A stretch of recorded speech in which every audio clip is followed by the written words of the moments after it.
And thank you, Carolyn, for co-hosting this event. It's great to see everybody.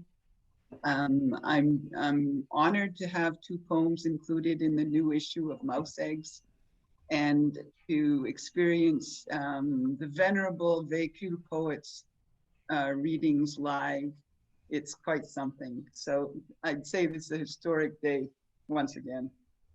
I'm going to read three short poems. The first two are those that are included in the new issue of Mouse Eggs. And the first two are also poems I've written during the pandemic, and quite to my surprise, without consciously seeking out to do so, the poems involve crowd, involve lots of people around me. It's in my isolation and loneliness here, I'm conjuring all the people I'd love to have around me, and my nostalgia for our live events, which will hopefully resume in the near future. The first poem is called Unbeknownst in a Gathering, and it's an alphabet acrostic poem, or abecedarius, also a list poem. Every line is a new letter of the alphabet. Unbeknownst in a gathering. Atheists and acid jazzers, Band-Aid wearers, chin hair tweezers, dieters and dadaists, exorcists and enchanters, flim-flammers, Game Boy players, hedonists, I-Ching tossers, jaded lovers, knock-knock jokers, lighthouse keepers, midnight tokers and metalheads, numbers chanters, ovid donors, philosophers and perjurers, quirky quacks and quarantine breakers, Rasputins and refusers, scatterbrains, tattoo artists, underminers, voodooists and vaccinators, washing fiends, Xanax takers, yentas, zealots, and zeitgeist makers.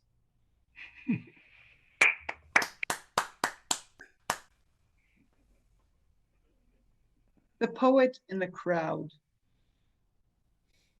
So this poem is after a Pushkin poem called The Poet in the Crowd that the Russian poet wrote in 1828. And I've recently come off emerged, I'd say, from a Pushkin phase, which was triggered by a new edition of Pushkin's poetry, translated and edited by Anthony Wood. And Anthony Wood, I found out, is someone who has spent his whole life translating and engaging with the works of Pushkin, which is a lifetime job, because even though Pushkin died young after being shot in a duel, he left a huge amount of works of poetry and long books too. So yes, this is a reflection on my Pushkin phase. The poet and the crowd. I fling the alphabet to reach the semblance of a crowd. I pretend into existence, only to hear their questions rocket back. What's the meaning of your song? Free as the wind, but where's the game? Another poet, long ago, before he was shot in a lover's duel, dispatched his throng with scorn. Away with you, you mindless crew. Dear Pushkin, why defame a mob of your creation?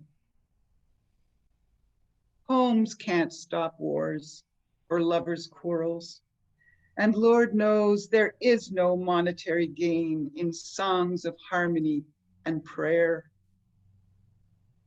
Nor is there choice. I can't deny the impulse to create them. My longing voice, my keyboard, make a noise as profane as the wind.